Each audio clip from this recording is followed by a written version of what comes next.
Welcome everyone to another episode of the Maverick podcast, where today we have the wonderful and beautiful Katrina. Oh my god, thank you. And as you've noticed, we're in a brand new location today. So we decided to move the podcast room from our house down to the studio finally. Quite fitting, I think. Yeah. So we used to have like a staff room in here, and we no longer use it because of the cafe. So we sort of thought like, hey, why don't we turn it into a full setup of the podcast? I think the graffiti background really adds to it. Adds Adds the a vibe. little something. Oh yeah. All right. Well, let's get into this. So, talking about laser tattoo removal. Yes. You're the expert in this. I know little bits about it, but I wouldn't have a clue, other than that. So, well, tell us a little about how you got into it. Honestly, the way I came about was we had been looking to get laser tattoo removal into the studio for quite a while. Like, it's just something that we really, really wanted. Mm-hmm. And to be fair, we thought it was going to be a lot easier than it was, but we'll get into that. But yeah, so we needed a technician, and I was still kind of starting out with the tattoo ends of things, and it was like everything's still a wee bit slow, so kind of thought I'd get into that, add a wee bit more income on the side, and kind of thought, that would be the best way to sort of do that, and then ended up just learning a lot. I actually really, really enjoy it. Now, obviously, I'm still doing my tattoos full time, and then doing laser as well. So things are good. But yeah, pretty much. And do you think eventually, you'll kind of like move on past that? Probably. Obviously, I absolutely love tattooing. I feel like I'm actually gonna find it hard to let it go though, because I think I've just kind of become like the laser person in the shop, and I don't know if I'm gonna trust other people.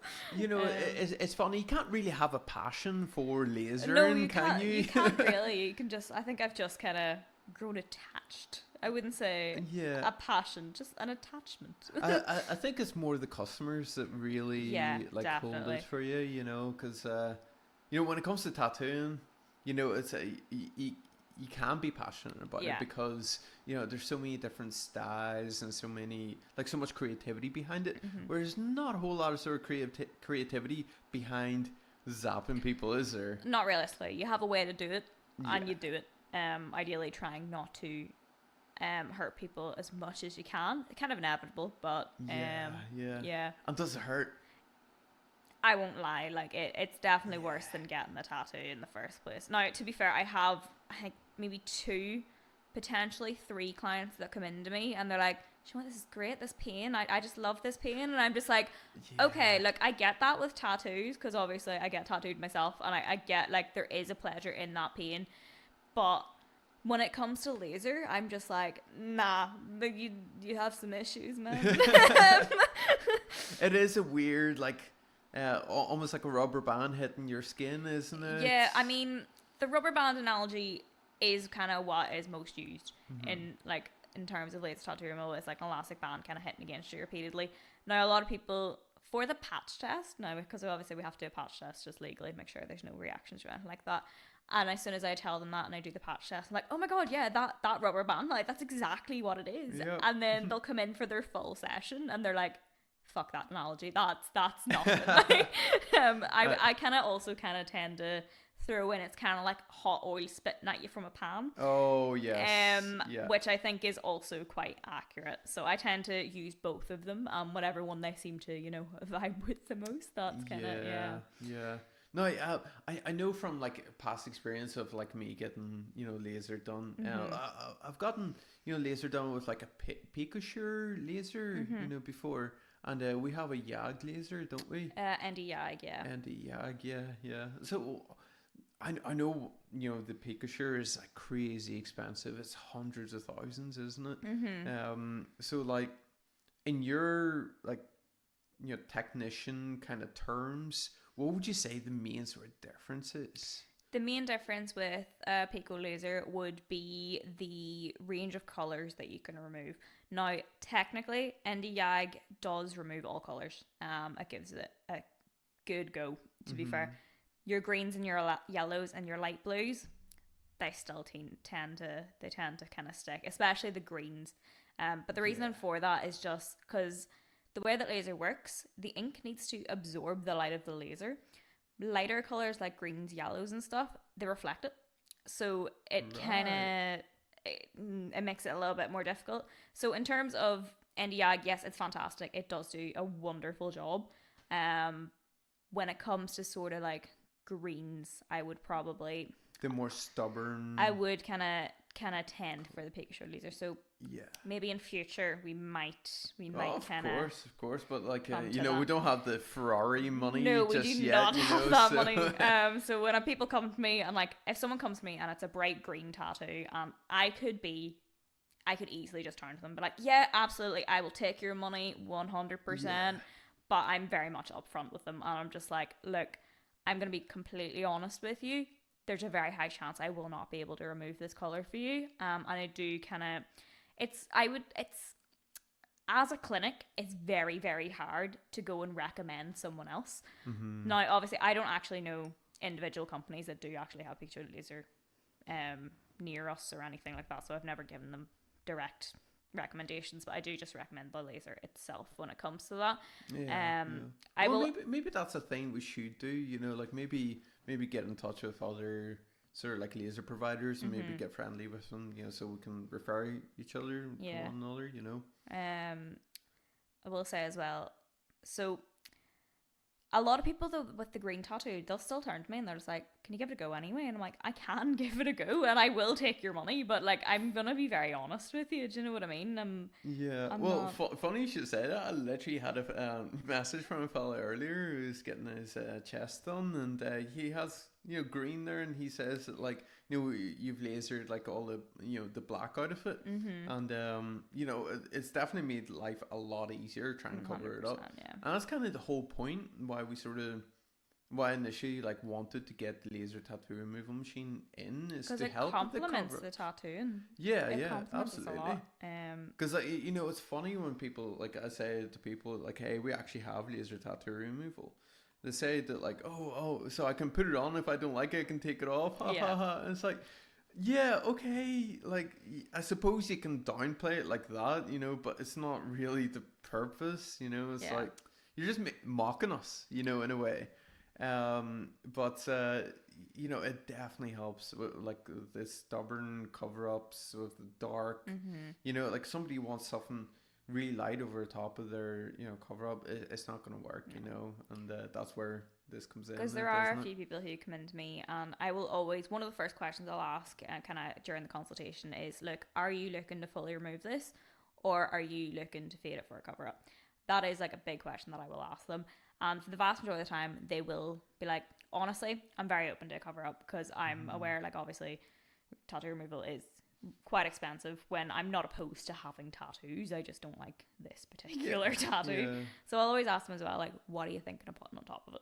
Mm-hmm. So I have a rough idea of being like, how many sections this is actually gonna be needed for this for you. Mm-hmm. And sometimes they'll be like, I want something very fine line on this, and I'm like, okay, we're going full removal then. That is just kind of what's necessary. But Yeah. yeah. Well, at least you have the kind of the initiative to ask him, just so you can plan for Oh yeah, what absolutely. to do. Because I can kind of, there's sometimes they'll come in and it might be like their third session or something, and I'll be having a look at the tattoo and I'm not even going to touch it with a laser. I'm just like, gonna grab Alexi, he's my cover up man. Of course. I'm just gonna let you have a chat with him rather than putting you through this pain and money again, because you'll probably be able to get it covered at this point. It actually worked really well because like I love cover ups. It's like a bit of a challenge for me, and yeah, no, it's always enjoyable to kind of make other people's lives a wee bit better Oh yeah. that way. But yeah, so if you want to describe how it works. Yeah, absolutely.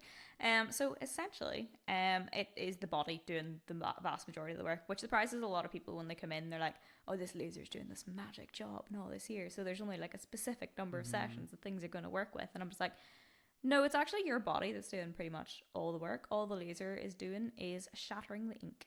So when the laser hits the tattoo ink, it shatters it into smaller particles. So it kind of heats it up, and it heats it up and then it shatters it. So it kind of just absorbs the light and the heat and just goes boom. You will hear a loud like snapping noise with the laser, which is essentially like a little explosion happening underneath your skin, which is quite interesting. Wait. What do you mean? Yeah, so I mean, you've had laser yourself. You know that like snapping noise. Yeah, what do you mean That's- tiny explosion? So that's the ink shattering. What? Yeah, that's what that noise is. Right, okay. That's not just coming from the machine. That's coming like from your body, just going. It just shatters into this tiny little particles. Tiny little particles, Whoa, and it does it layer that's... by layer. So that's Yeah. why you need multiple sessions. You can't just go one and done because it breaks it down in layers. So what do you mean? Like the deeper you go into the skin? Yeah, so a deeper tattoo is going to be a lot more difficult to remove than like say like a super fine line tattoo that's like not even in the skin. Yeah, that's like, going to go in one session, maybe two. Yeah. You might need a third for like wee stubborn bits, but yeah. see if you have like say traditional tattoo. That's been like dug in there by the masters. Like that's gonna take its time. And what about like blowouts? So blowouts you can actually remove, funnily enough. Wow, okay, but that's really deep, like in the tissue. So it's really deep in the tissue, but it's spread out and it's dispersed. So it doesn't actually need too much. So it's already broken down in the skin because the way that it's been deposited, it hasn't been deposited in clumped molecules. It's been deposited into the fatty tissue that's gone. Well, okay, yeah. So it's already quite broken down in the skin. So it doesn't tend to need too much laser, but it can be done. Okay, cool. So would that not make it really hard to pinpoint exactly where it is? What, the blowout itself? Yeah, because it's like spread out, as you say. So well, I mean, you can see it. Right, I mean, you can see it. I mean, I don't know, yeah. But okay. The older the tattoo is, though, the easier it is to remove as well, because it has gradually, just naturally over time, your tattoos do just kind of break apart and the molecules move over and they spread and stuff like that. So that's why the lasers, like the job the laser's doing, has been done very smallly and gradually over time, like with an older tattoo. It's basically white blood cells that do the majority of the work, that filtering through. Oh yeah. So it's like your lymphatic system. So pretty much like all your lymph nodes and your white blood cells rush to the area, and then it just gets flushed through your urine. So it's primarily your body doing all the work. So would you say like it's a bit like the tattooing, where like the better you look after yourself, the faster it's gonna absolutely work, so better sleep, condition yourself, sort of like nutrients, less stress, that sort of thing. Yeah, so pretty much eating healthy, lots of water, main one. Oh, okay. And then light exercise, getting sleep, taking care of yourself in general terms, trying to avoid drinking and smoking as much as you can. Now obviously cheers. Yeah. But I will tell people that when they come in, and they'll just kind of look at me, and I'm just like, I'm not telling you to quit smoking or drinking or whatever. But I'm just saying it'll help. I have actually had someone who's done it though, and he had fantastic results. Yeah. So yeah. Cool. Well, what about people saying that, like, asking, is it gonna blister? Chances are, yeah, it's gonna blister. Why does that happen? So it's essentially, the way that I like to describe it to people, after laser treatment, it's essentially like a really bad sunburn. So like if you got a sunburn, you'll get little blisters and everything like that. It's common. It is quite common. Well, the main sort of question I'm sure you get asked is, how many sessions is this going to take? And I'm assuming your response is exactly what you just said there, where it's like, it depends how deep it is, how old the tattoo is, how old the client is, how well they look after themselves. So how do you even like begin to gauge, how long? So there's also another factor there as well. It also depends how close to your heart it is. Right. Okay. So say if you had a tattoo like right on your chest, it's great. Like, see when people come in, they're like, I want this removed, and it's up like a black ink. It's 20 years old. It's right on the chest. I'm like, I got you, man. Yeah, that's sweet. Awesome. So and then say if you have something kind of like on your lower ankle, on your foot, I'm kind of like this is gonna take some time here. My fingers as well will be the same. It's just all about blood flow and how your circulation works and how your lymphatic system works and stuff like that. So that is why that happens. But What was your question?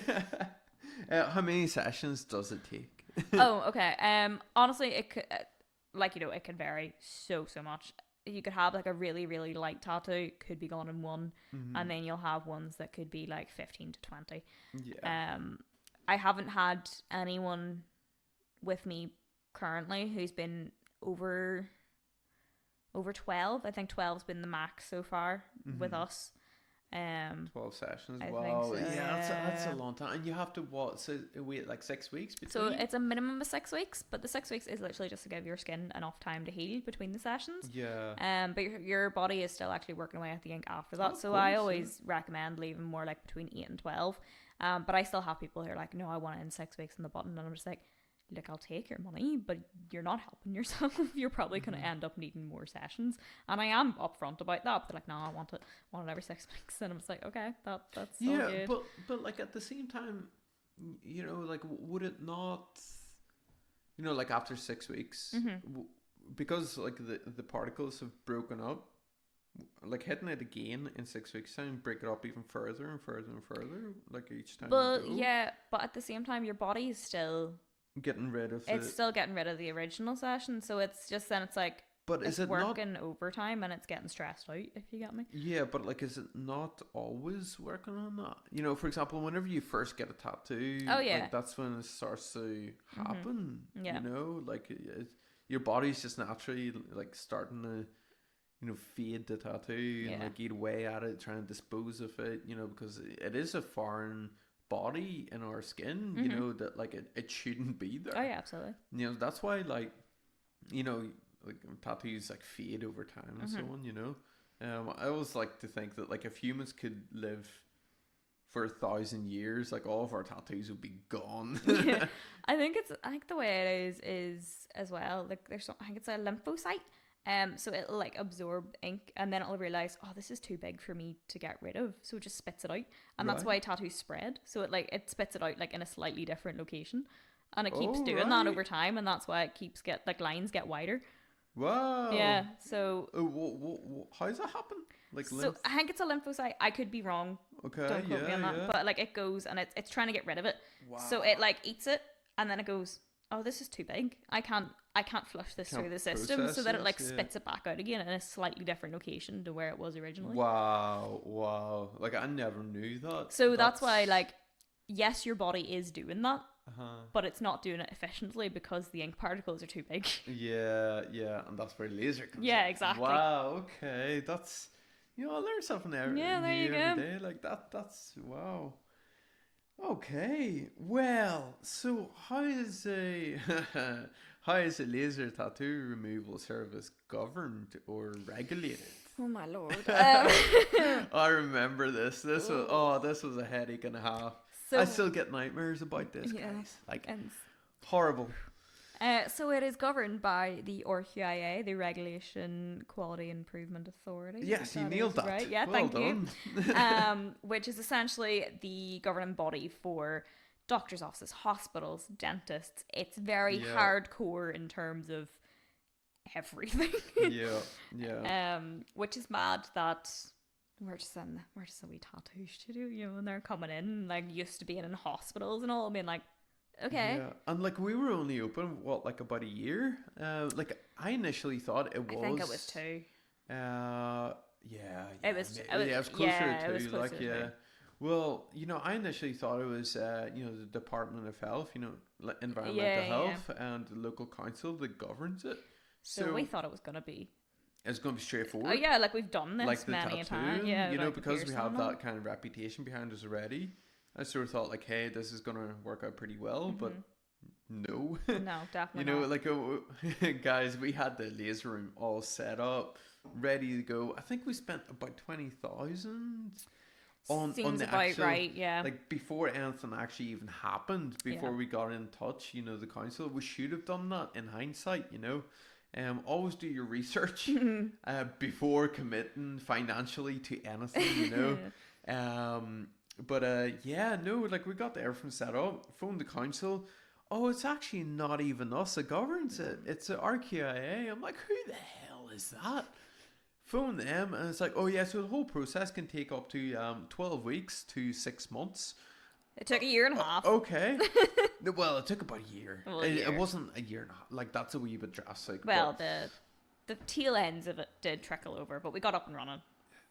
Well, to be fair, whenever you count the time that we took to actually set it up before we got in touch with RKIA, then yeah, maybe over a year then. Yeah. But yeah, whenever I got in touch with them, it's like, okay, so you need all these forms and so on, but we're not going to tell you where to find them or how to get them. So we had to do our own research, and some genius had this all set up in a file where it's like, here's your help with the RKIA.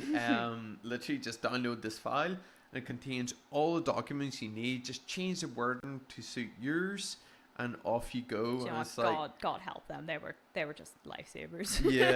yeah, like that was incredible. But like, still, the amount of forms that were required to edit and finalize, and the amount of back and forth with them, where it's like, oh, we need to see this, but we're not going to tell you how to get it, where to get it, how to word it, but we need to see it. And it's like, okay, this is so difficult. Like, if you told us like how you want to see it or how you want to get it, then it'll be far easier. But you're being extremely vague, and it's extremely difficult for us to know what you want. And then you'll go and ask them a question, being like, is this right? And then they're like, I don't know, is it? And you're like, what do you mean? Yeah. So they only tell you if it's right. Yeah. That's right. But yeah. So it is. Oh, it was a tricky one. I think the registration itself cost about near £2,000, £2,000. I think it the registration, yeah. and then on top of that, it's a yearly fee, isn't it? No. For the RKA? Yeah. No, not the RKA. No. Well, it's only if you have to make changes and stuff. Right. Oh, yeah, like manager and stuff. Yeah. You have to appoint like a responsible person, a manager, operator. I think a manager, and you're. You're manager and responsible person. I was acting manager for a while, but I gave that role to you. Yeah. I mean, I gave it to you. But luckily, they don't ask me a lot of questions because I'm absolutely useless. He doesn't even sit up on the inspections, so. Yeah, I'm usually tattooing. That's my excuse. But no, everything goes really smoothly. Oh no, literally, they come in and they're like, "Oh my god, you're actually so." I mean, the first inspection. We'll not talk about that. Oh one. yeah, that was horrendous. No, that was so bad. But well, I mean, what do you expect? It's our first year. Yeah, we had no idea what we were at. Like. Yeah, well, I mean, like when it comes to actual laser. Oh no, service, yeah, no, of course, yeah. Yeah, but like in terms of their. Forms and like how they want us to upkeep everything, and how they want us to even show it to them as well. So what is the process like after you complete one like client? What's the forms involved in that before, during, and after? So, as soon as we receive a message or anything on social media or emails or anything like that, they always get sent our link tree, which has a couple of different things that I'm always like have a wee read through this. It'll give you information on rough price guiding, in terms of sizing and stuff like that. It'll give you an overview of kind of how it works. It'll give you pre-laser advice, so kind of how to prepare for your appointment and stuff, and it'll also give you your laser aftercare routine. So they get that before they even walk in the door. And then when they come in, I'll have their consultation with them. I'll go through, my main question would be like, how long have you had the tattoo? And then how long they had the tattoo? I've forgotten how to do a consultation. Okay. Right, so you fulfill the consultation. Yes, I do the consultation with them, and then we need to do a patch test. So the patch test is 3 wee dots of laser on the tattoo. Okay, but I mean in regards specifically to RKA, like exactly the forms that like you need to fulfill. Oh yeah. Just to tell you guys that like we're not being drastic here. Like this is. No, in fairness, intense. When it comes to like client per client, I actually do think it's valid. I'm not even gonna. What do you mean? Okay. So what is the valid? Like, what do you do? So to obviously, make it valid? fill out a consent form. Oh well, of course, yeah. I mean, but No, like, it's a hefty consent form though. There's like 3 compared pages to to the it. Oh tattooing? yeah, I think there's like 2 extra pages of medical I questions remember that seeing aren't it. Like, it is crazy. But that like, aren't in it. what does that go into? The tattooing and the piercing one doesn't? It's just a little bit like past medical history, and it's about products you use on your skin, and most importantly is sun. So there's a 30-day rule with laser tattoo removal. So 30 days before treatment, 30 days after treatment. You can't be in the sun, you can't do a sunbed, and you can't have fake tan on. Now with fake tan, it's a wee bit different. If you scrubbed it off within 48 hours, you're okay. But yeah, that's a big question. So like, when was your last sun holiday? When's your next sun holiday? Okay. And stuff like that. Also what products you use in your skin, and then also medications are a big one. So I have a huge list of medications. If you come in, I can't treat you. Wow. And then it's not even like the full list. So if say someone comes in and I see a medication, obviously I'm not a medical professional, so if I see a medication that I don't recognize, first of all, I'll give it a quick Google. I'm not gonna lie.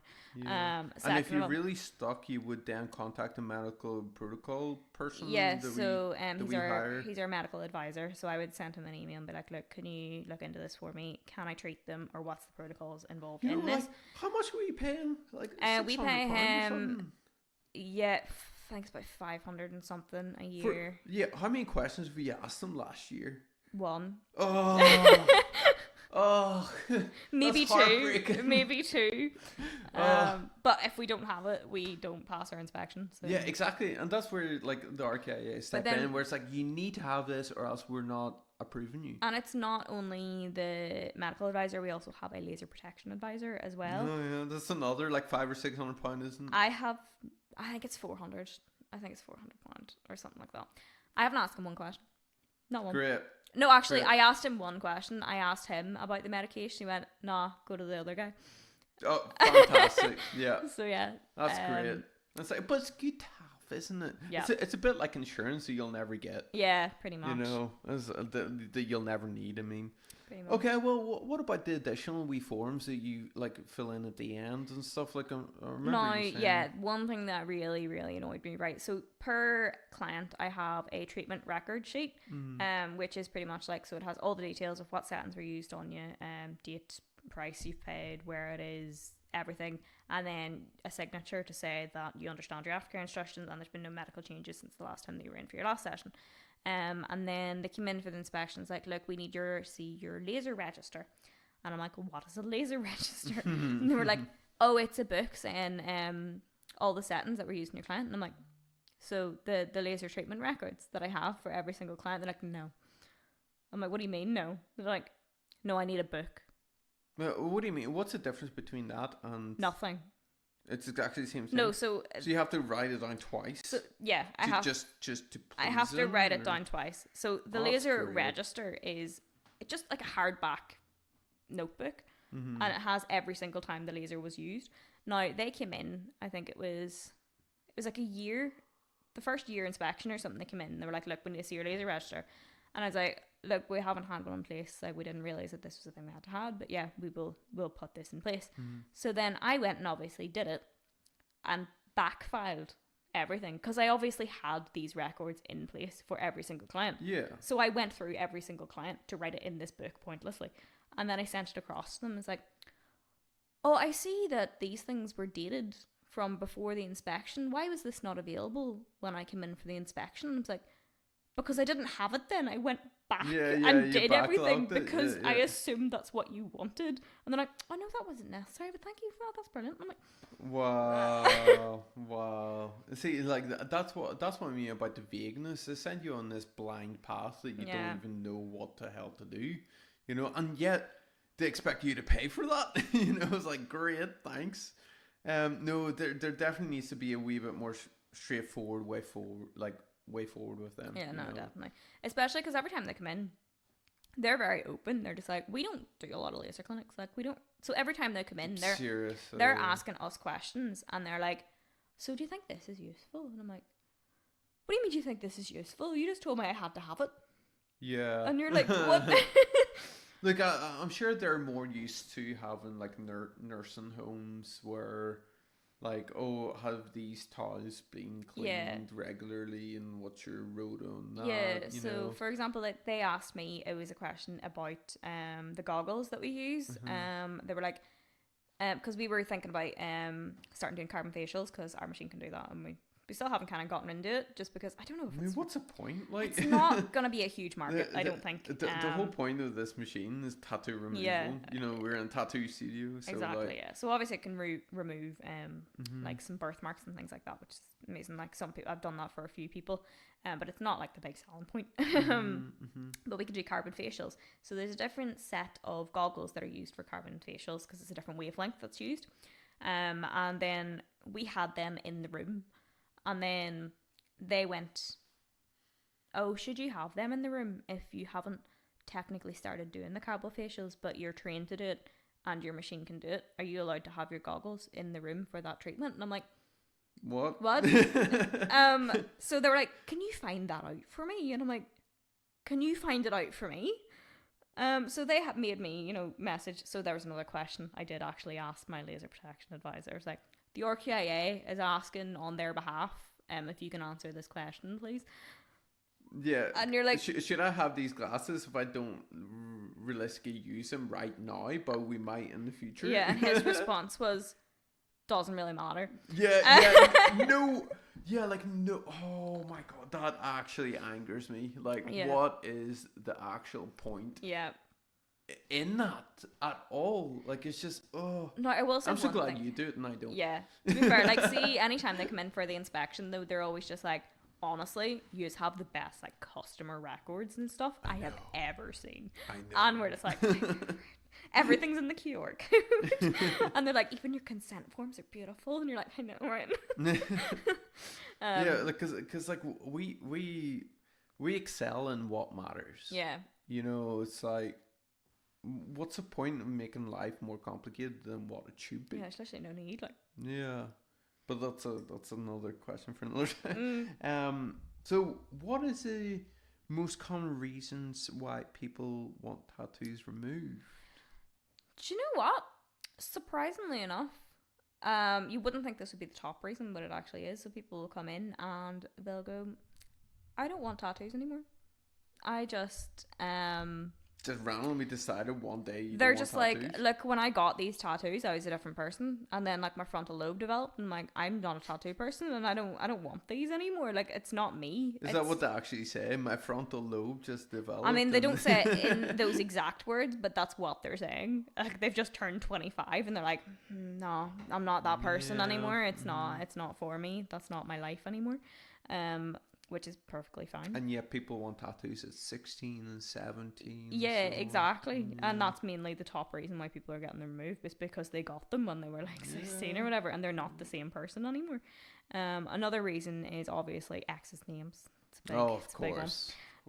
Which is quite common. And holiday tattoos is another one. Just a botched holiday tattoo, or like, you went in, you were absolutely drunk on holiday, you came home, went, why did I do that?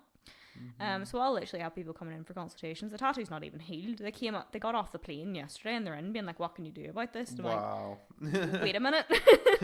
And then I'll sort you out when you're back. But yeah, I'm sure you hear some very emotional stories. No, of course I'm not going to ask you to share them I or wouldn't anything, anyway, but if you want to touch on that, how like heavy it can be for you as well. I mean, I have had one person, now I'm not really going into details about it, but it did hit me quite heavy to the point where I nearly didn't want to remove it, just because it was a domestic sort of influence, let's say. It made me feel quite uncomfortable to the point where I was near in tears in the consultation, and I was like, oh my god, should I even morally be doing this? Yeah. But obviously it takes, now we are trained in safeguarding, obviously. Of course, yeah. So it was kind of, I was sitting there asking myself this question, being like, is this actually a safeguarding issue, and should I be doing this, or should I be doing something else about it? And I know, like, after like obviously a big long chat and having the consultation and everything, we did go ahead with the removal, but it's kind of things like that where you're kind of like, oh yeah, you have to dig a wee bit deeper and find out what's going on. Exactly. And like you generally sometimes do need to take it upon yourself to find out what's going on before doing anything. Yeah, absolutely. Yeah. Or some people will come in and you're not sure if they do have the full capacity to be like, look, I'm willing to put myself through this pain and money. Have you ever had to refuse someone? I have had to refuse a few people actually, but mainly due to just medical reasons. Just read in the consent form and was like, look, nobody's ever came in drunk and they're like, oh, I want you to laser me. Not that I can remember, but there might be. Nobody really does that. I mean, we've had a few tattoos, like, but yeah. Well, tattoos are different. Yeah, no one's gonna be like, remove this. Yeah. No, I got this back piece. Let's zap it all off right now. No, that I can't say that's happened. It's funny how that works, isn't it? Well, where do you see the future of laser tattoo removal? Being very busy. Honestly, yeah, I think we'll definitely invest in a few more lasers. Potentially, get laser hair removal in, because there's actually. Do you think? Maybe. I'm not going to say that for definite. But there is I'd say there's quite a high demand for it. Like, I think the nearest. I know, but like, is that not touching on like beauty? It is touching on beauty, so that's the reason why I say maybe. Yeah. Just because obviously you can do it and you're trained and stuff and this thing, but there's not like a local place that does it. Yeah, gap in the market. Yeah, buddies. so it's like, right. so I have like had a few people come in and be like, oh, I know you do laser tattoo removal. Do you also do hair removal? I'm like, no. Yeah. And it's kind of like, should I be doing hair removal? But then, like, where do we draw the line? Do we draw a line at that? You know, where it's like, oh, only laser hair removal, or do we do other stuff? You know. And then another thing was, like, I did look into it initially. And and that's why I said, like, no, we'll go for only tattoo removal, like, service, especially at the beginning, just to build it up a bit. But, you know, when it came to laser hair removal, you can't get it if you have a tattoo. Yeah, exactly. That's like. So it's like what, you know, we're going to have to turn away quite a few customers because of that. Exactly. Where it's like, oh, I want my, like, legs, you know, the hair on my legs removed, and it's like, but you've tattoos, so can't do that. Yeah, and if you even have like a small tattoo, it's like we can't laser that. We're just gonna go around that patch. Yeah, imagine just having like a wee small patch on like. To be fair, have you seen that? I've seen a girl on TikTok. It's actually hilarious, which is like she's got Bigfoot tattoo on her leg, and she's just been growing the leg hair in the tattoo. Wow. And she's dyed it and all, and she does like fake tan on him and stuff. Like, it's actually really funny. Wow. Okay. No, I can't say I've ever seen that, but no, that's hilarious. Yeah. So what are the like the risks involved in laser removal? So biggest risk. Scarring? It's a risk. That's the thing, though. It's a risk, but it's not a big risk anymore. Back in the day, absolutely. Say if you were going to get a tattoo lasered, probably 99% of the time you're going to be left with a big scar. Now it's probably, I don't know the actual percentage. I'm going to guess probably about 10% chance you'll get a scar. I don't know. There's it's probably, a lot safer. Basically. It's a lot safer, yeah. Yeah. Now, things that will make you get scarred are absolutely there, and I will tell you not to do them. So like, see if you go in the sun straight after getting lasered, obviously you're gonna get scarred. Would that not hurt? Yeah, absolutely. So see if you're getting laser tattoo removal, the laser's making your skin so sensitive. Yeah, of course. So like, why would you want to go out in the sun? Exactly. Now I've still had people that don't listen, and they'll come back to me and like their pigment is gone from their skin, and I'm just looking at them being like, "Do you go in the sun?" They're like, "No," and I'm like, sure about that. Now, to be fair, that's actually not permanent, funnily enough. So it'll come back in about 6 months or so. But it's still like, why would you want to lose the pigment in your skin? What about like others, like side effects and stuff? So white frosting, obviously, and most people have seen videos. And it's just but that's cool. That's cool. Yeah. So all that is just like gas bubbles from the heat of the laser, which is quite funky. Yeah. But that fades down in about 20 minutes. So that's the thing. But interestingly enough, see when people see that white frosting, people see videos and stuff of that.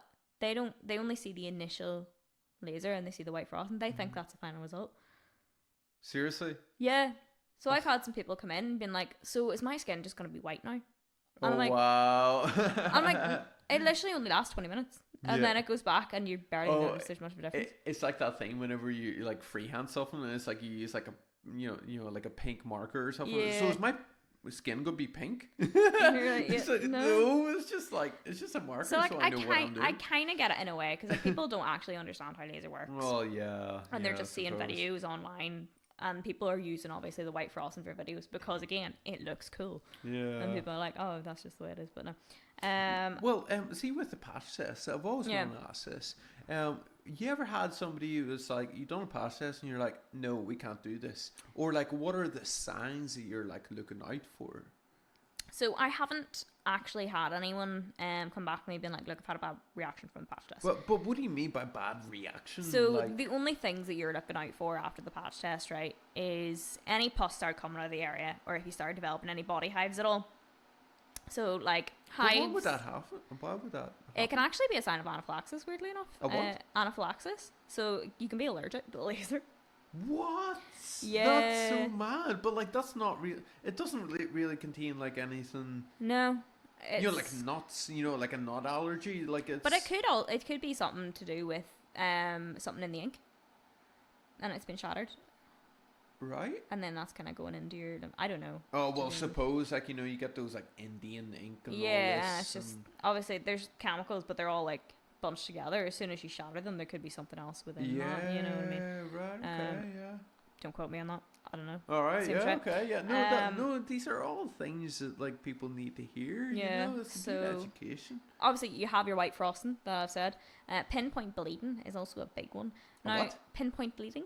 So, Okay. bleeding just in pinpoint areas. Oh. Okay. Yeah. Yeah. It's kind of. Yeah. Yep.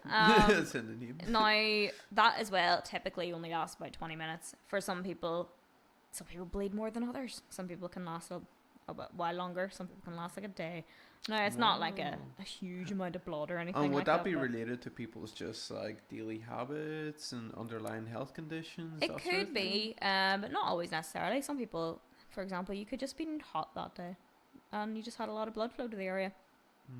Like, for example, like lower leg would be a big one. So obviously you're always like walking about on it and there is a lot of blood flow to the area. It's just like, it's the same when you get a tattoo. Like your lower leg gets like red and swollen because you're constantly walking around on it. So anytime I do that sort of area, I'm just like, try and keep this elevated as much as I can. Do you know what I mean? But as well, blisters, like we said, are very, very common. But as long as you're not touching a blister and you're not popping it, it will go away by itself and it's completely fine. I actually had someone come in and they were saying, look, I got a blister the last time. It was like a huge blister, and I was like, yeah, that's lovely. but it's normal though. That's the thing. When people say I have a huge blister, I'm like, that's Well, I've had laser like- before, and I had like little ones, here and there. So, yeah, like it's some a people normal thing. some people get some like really, really big ones. Lovely. But she was like, obviously I didn't want to pop it or anything like that, so I just left it be. But I went out, I think she was like on holiday somewhere really cold, and she went outside into the snow or something. I just deflated, and it went away instantly. Oh wow. Which was okay, just a yeah. bit mental to me. And I was like, oh, all right, fair That's enough. cool. Yeah, I remember like Connor getting laser removal, and he got some bad bruises. Oh yeah, bruising is a Like- big one. Yeah. All right. So, I want to ask you, how much does a tattoo removal cost, and how would you go about pricing different projects? So it varies a lot. So say like a really, really small tattoo that's like barely even the size of a coin. I would probably it would be sort of like £30 per session. And then like a slightly bigger tattoo that would be kind of like just like your standard sort of size mini tattoo, Yeah. would be yeah. sort of more £40. And then so then you kind of go more sort of like 3 inches maybe would be sort of more 50, and then kind of keep going up in like tens by inch pretty much. Yeah. Is pretty much how it's gonna be. So it's not cheap. Yeah. Of course. Yeah. But obviously the Well, price. there's a lot involved, the pricing side of things. Yeah, exactly. Speaking from experience, with RQIA, the medical protocols, the price of the LPA, machine itself as machine. well, and Oh, then I don't think we'll pay that off for another few years, even.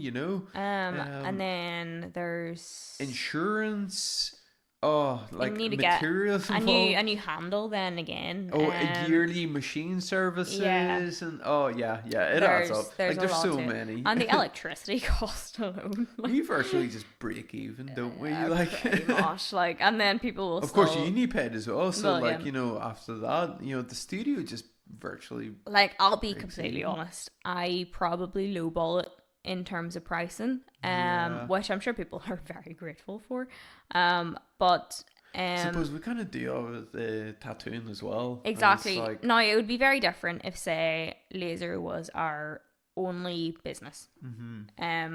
Especially as well if some people are coming in for a cover up and they're going to get that cover up with us. exactly. We're going to try keep the costs as low as we can for them. Like, exactly. it's a big commitment to do your laser and then your new tattoo then on top of that. So obviously there is sort of like an almost a discount involved within the tattoo and the laser itself when it comes to that. Like, we kind of work together in terms of that.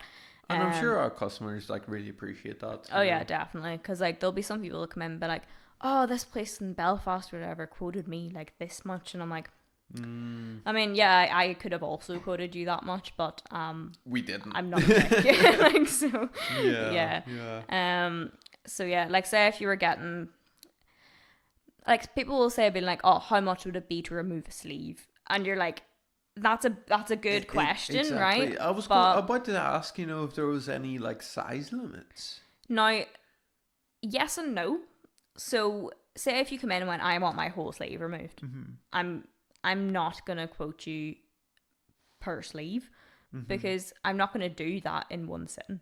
Yeah, of course. Like, if I did like that, it'll be far too much. It's like doing a full sleeve of tattooing. yeah, like, It'll be it's too not, much. it's way too much. Like, also the amount of swelling that comes with laser tattoo removal as well. So the amount of white blood spots that are like surging to that area. Oh yeah. The swelling is a bit mad. I'm not like, that's something yeah. I do have to warn clients when they come in, is be ready for the swelling.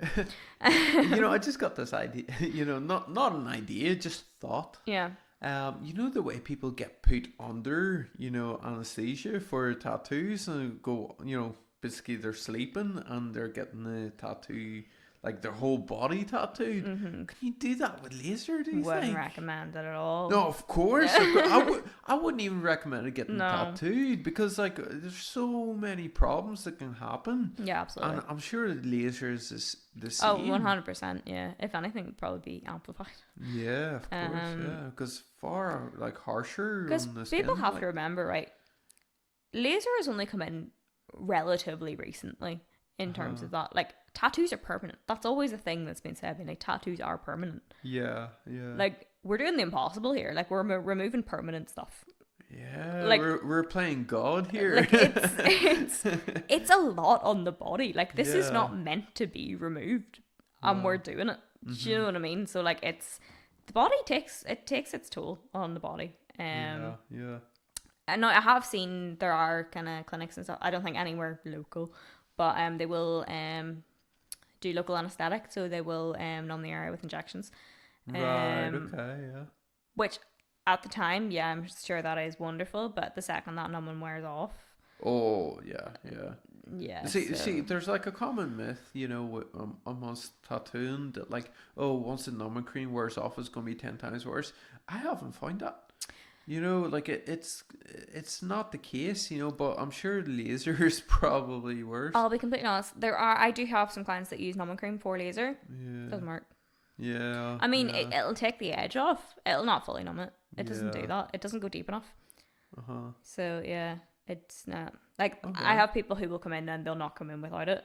I think it's more placebo than anything. Yeah. Now I have had some people who have used they've used numbing cream, and then, for example, they came in for one session, they forgot to buy it or something, and they were like, "Oh no, can feel that more." And I'm like, I'm sure like it does take an edge off, but you're always gonna feel it. Oh, like, of course. you can't not. Yeah. It's the same with tattooing. You still feel it, but it's just not as hard. Yeah. So I always just have an ice pack on hand if you ever need a wee break, and I'll always put it on after treatment as well for as long as you need. Yeah. And do you think that makes a big difference? Oh, 100%. Yeah. Ice pack. Wow. Ice pack's a huge difference. Now there are That's machines awesome. as well that will have cooling. They'll blow cold air on the area, which is also another thing. Yeah. Now we've looked into that.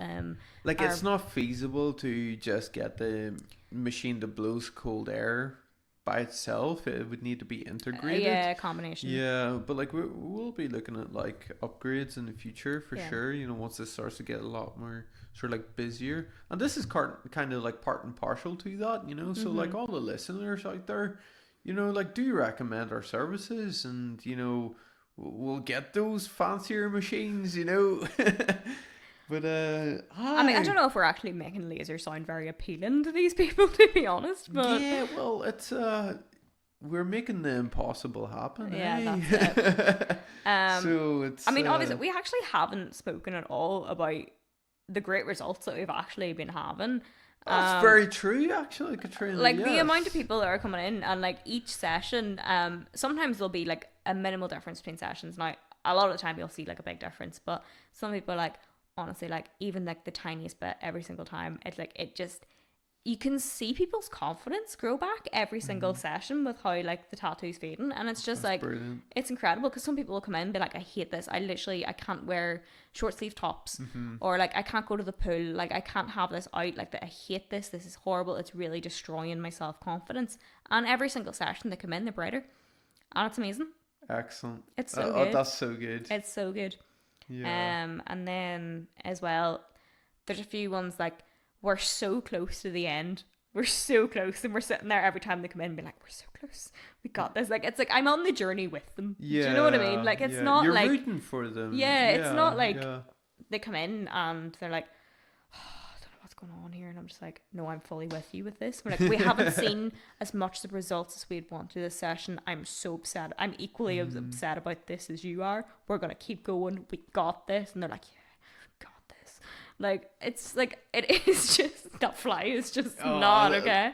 That fly's just loving my forehead here. I think that's a fly that's been in work all day. It's just been around everyone. Yeah. I just don't want to leave. It's been bothering everyone.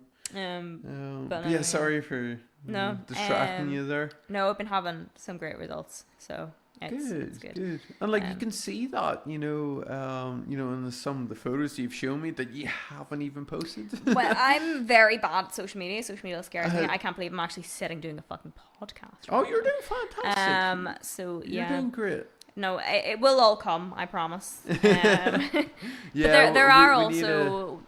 We do have a section of the consent form that says if they're actually happy for the results to be shared. A lot of them do say no, they're not comfortable with it. So if someone's not comfortable with being shared, I'm obviously not going to share it. Oh yeah, no, you gotta respect their boundaries, of course. And like, I wish people understood that a wee bit more. That it's like, we are doing a lot behind the scenes. We're just not showing it. Yeah. Because one, to respect the privacy of our customers, to respect their wishes, and two, it's like we're awful hard on ourselves, where it's like, oh, we haven't fully removed this yet, so I'm not posting it until we've fully removed it, and that can take months, up to even a year, it can take depending. Like 2 years as well. Like exactly, it just really depends on how often the person books back in. I actually want to add a point on that. So you'll see, I've seen like loads of videos of people posting their tattoo removals online and stuff, and it's very rare that it's results. And you can see that in the comments, people are like, oh, you never see the results of this. I'm convinced like it doesn't work because no one shows the end result and all this here. Yes. And I get that. I do get that. And I think every single laser clinic gets that. But do you know how hard it is to get a final photo? So obviously you might do your final session. Yep. It might not be fully removed for about 4 months after that. How are you going to get the final photo? Do you know what I mean? Yeah. No. And then a lot at the same time as well, like say they've got it removed to a certain point, they've gone and got a cover up. It was never fully removed. Exactly. It's like it's very rare to be able to get that final photo. It's not that it doesn't exist.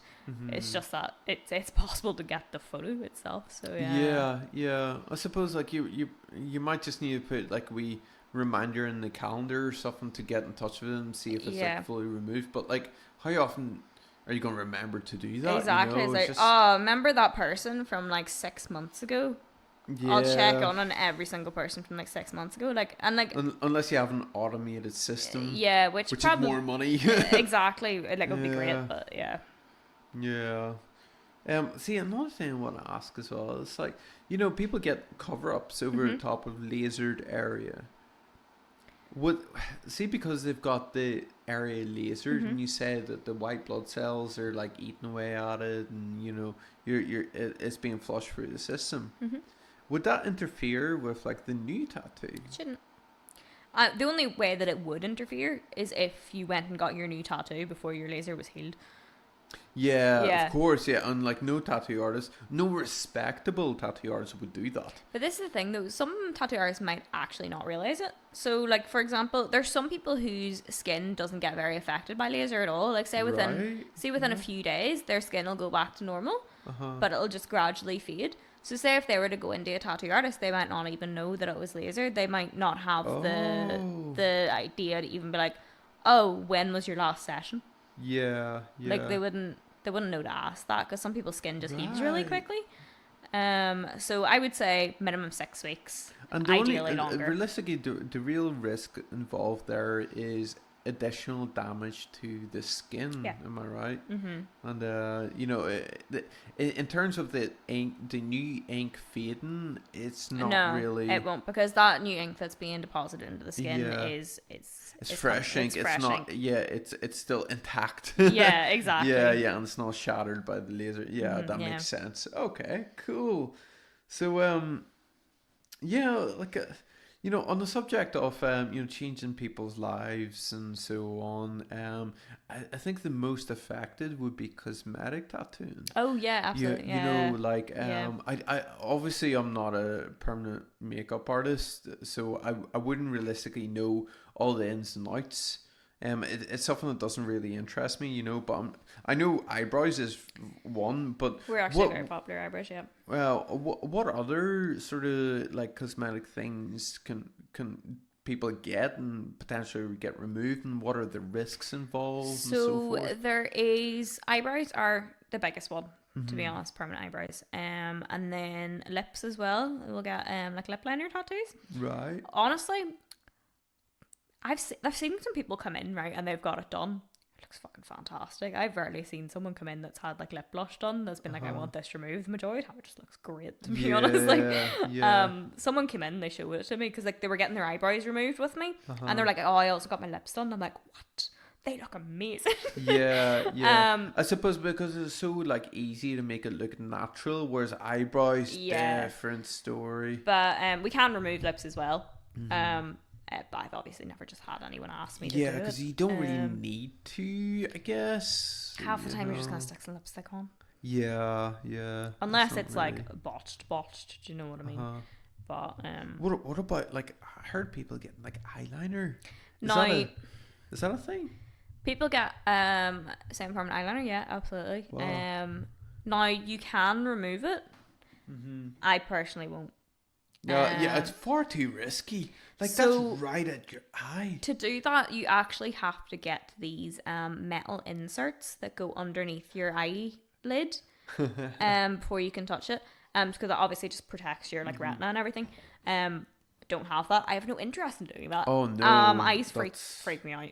That's intrusive. Yeah, that's horrible. I'm not for doing that. No, you know when you're talking about like metal inserts, that kind of reminds me of the old sealer way of tattooing eyelids. You put like a sterilized, well, I'm hoping sterilized spoon under you. Yeah, that's pretty much like what it is, but like it's just like obviously shaped better and more professional these days. But like, nah, I'm not touching that. But like, see, like I wouldn't do that personally. No. Well, maybe on a mate. I mean, but you're also not trained in permanent makeup, Alexi, so you wouldn't no, like eyelid tattoos. Oh, the actual eyelid, yeah. I wouldn't mind putting a spoon in a mate's eye and tattooing it. I wouldn't do. If someone, like, I know a lot of people, obviously I do the hand poke as well, a lot of people will get their eyelids hand poked. Yeah. No, I'm not doing that. Don't come to me for that. If anyone's thinking about that, do not come anywhere near me. Yeah, personally, I will not get it done either. Like, it's awful. Yeah, you also do the hand poke side tattooing, don't you? Yeah, I do. Yeah, well, there you go, guys. A very traditional method of working on the, you know. But we're not talking about that today. Yes, okay, We will probably have another episode on that at some point. Should we have a podcast episode on me? handbooks? Absolutely, I'm fantastic. Of course, yeah. Follow me, I'm delicious. Shout out to Garen Noon there. Yes. But anyway, we'll go back. Yes. So right, we can remove eyebrows. We can remove lips. Just don't have any experience in it because no one's ever asked me to do it. But I do know how to do it. Also, some birthmarks as well, which is quite interesting. That's cool. So say like cafe au lait spots. So you know, like really that's very fancy. What even is that? cafe au lait spots are like really big freckles. Oh. So I can also technically remove freckles. Moles, no. Won't touch a mole. Yeah, that's just dangerous. But yeah, I have removed some like sunspots is another name for them. Yeah. Remove those. The one thing that people don't realize though, as I get this a lot, people will send a message me like, look, can I get a consultation to get my eyebrows removed? And I was like, yes. And I bring them into the room when they come in and I'm like, look, sit down. And if you still want to remove your eyebrows after I go through the entire consultation, absolutely. 9 times out of 10, they don't want to do it. Yeah. Why? So the ink that's used in semi-permanent eyebrows is different than tattoos. What do you mean? It has more metal in it. Oh, so when you like, when you spark it, it can change color, oxidize to change color. Yeah. So learned something today. So vast majority of the time, so say if someone has really dark eyebrows, if you put the laser on it, they'll turn bright orange. Like Oompa Loompa eyebrows? Yeah. Wow. Like it'll look like you got a spray tan on your eyebrows. Oh man. So I tell them that, and that's the immediate, no, I'm okay, I'll see you later. Yeah. So I make them very, very aware of that, because obviously you're going to come in, right? Your eyebrows, there's a 9 out of 10 chance your eyebrows are going to turn bright orange here. You're going to have to live with orange eyebrows for 6 weeks. And for the first 10 days of that, you can't put makeup on it. So, but with the eyebrows you've done like recently in the past, like has any of that happened? Oh yeah, they've just been okay with it. Oh, okay, all right. Yeah. Now in fairness, it hasn't been insane. Yeah. Purely just because the ones that have come into me, they didn't have like super dark eyebrows. It was slightly lighter, sort of like a lighter brown sort of shade. Like say if someone comes in with like black eyebrows, like say for example your mum. Your mum has been bring my mum in this. She has been asking me to remove her eyebrows for so long, and I'm like, no. Because I'm just like, they're like so dark. The second I touch that, the bright orange. It's not worth it. And also they can go quite scabby and itchy and stuff, and like I said, you can't wear makeup for at least 10 days, ideally not. And then also, so obviously they'll turn orange, right? That's not permanent. I just want to bring that out there. For 6 weeks, as you say. So you're 6 weeks, and then you'll use your other wavelength to target the orange pigment. But then so there's two different wavelengths that I use. Okay. So we have a 1064 that targets the darker inks, so like blacks, dark blues, purples, things like that. And then we have a 532 that targets like orange, reds, pinks. We say yellows, but but okay. So they'll come back, say after the 6 weeks, they still have the bright orange eyebrows. We'll then use the 532 on the orange, and then there's actually then a slight chance that it'll turn back dark again. Oh, why does that happen?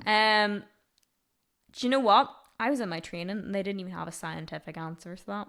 They were just like, look, there's a chance of this and it happens. So you might have to constantly fight with it. So you'd be like, one wavelength, next 6 weeks, another wavelength, and then it goes darker, and then you do it again, and then it goes like a lighter shade of orange, and then you target that lighter shade of orange, it'll do a lighter shade of brown, and it's just like a battle that you just keep having to go with. Now luckily everyone who's come to me for eyebrows that have done 3 sessions.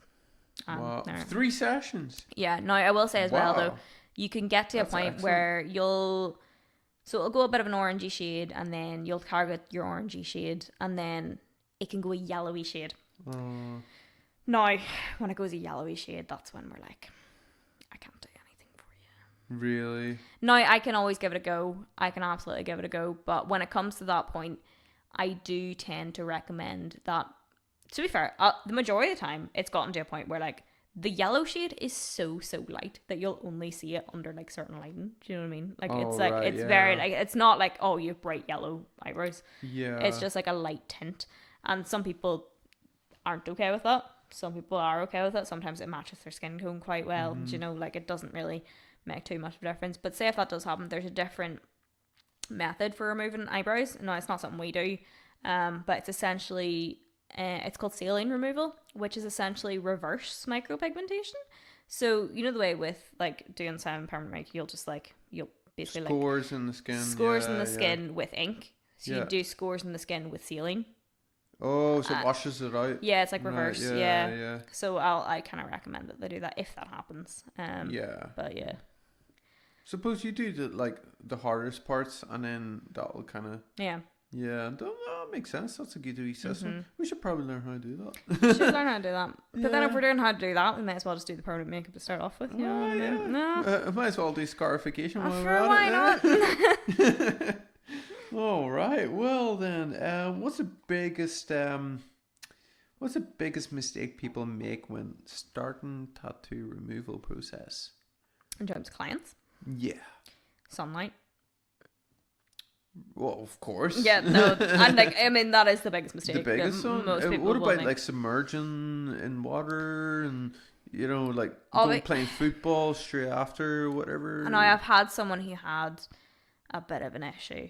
Right. They came and now this wasn't their fault, so I'm not gonna say it was their fault. So they got a really big blister. Their kid kicked it. Oh, lovely.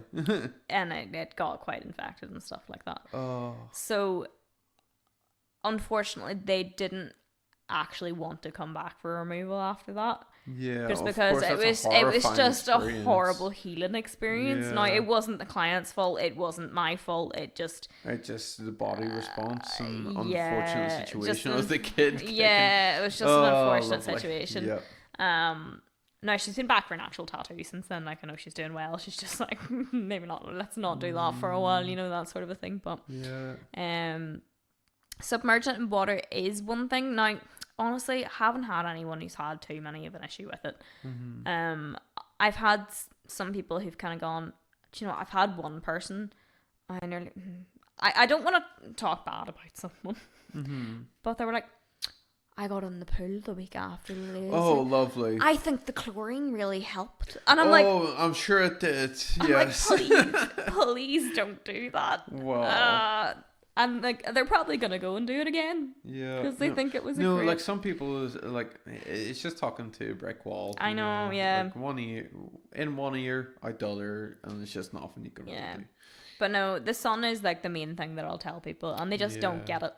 And then they'll come back being like, why do I have like white parts in my skin? I mean, like, it's like when we do tattoo for someone, and it's like avoid sunbeds. It's like I went and done a sunbed literally the day after. Why is my tattoo faded? Yeah, and you're like, yeah, exactly. Well, I'm starting to run out of questions here, Katrina, but I do want to, carry on talking more. So on the last question, then let's finish this up then.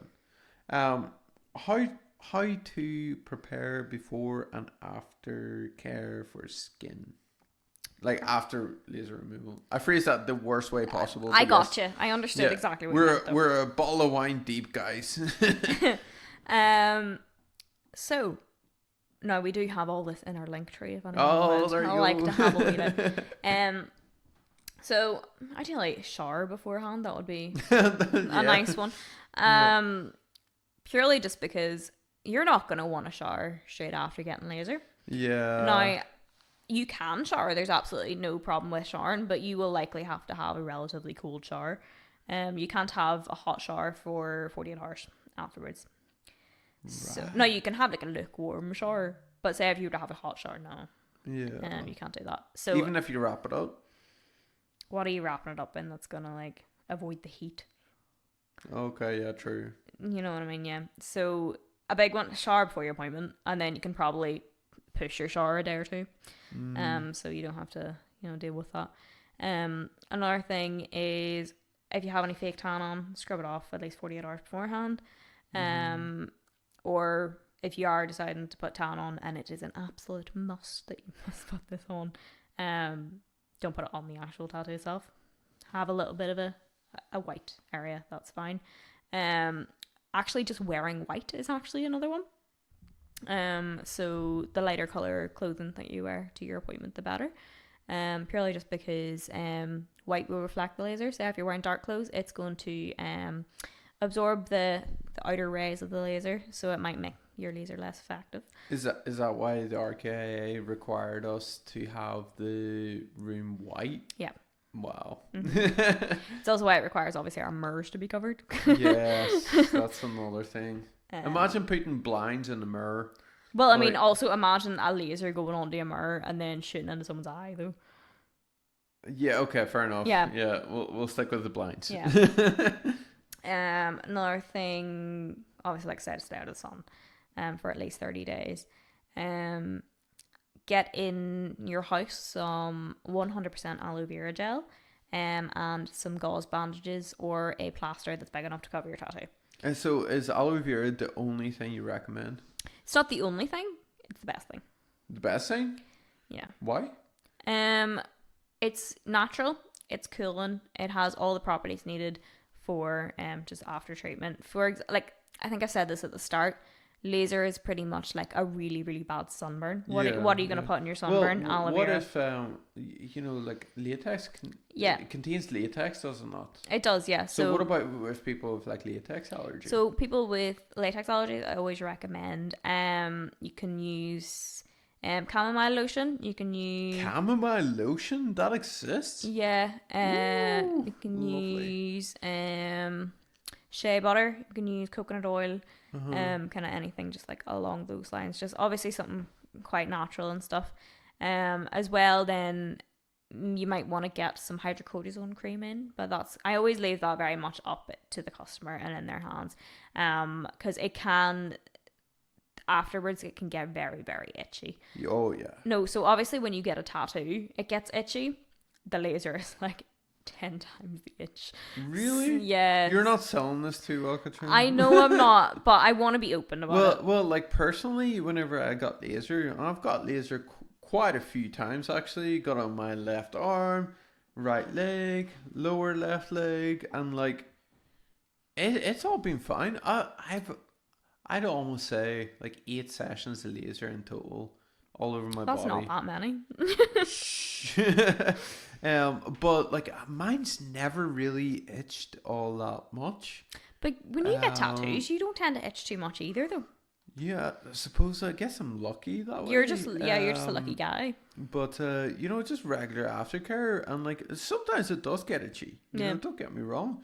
And like just a bit of aftercare cream or like the aloe vera gel really helps and just calm that down, and it's all good after that.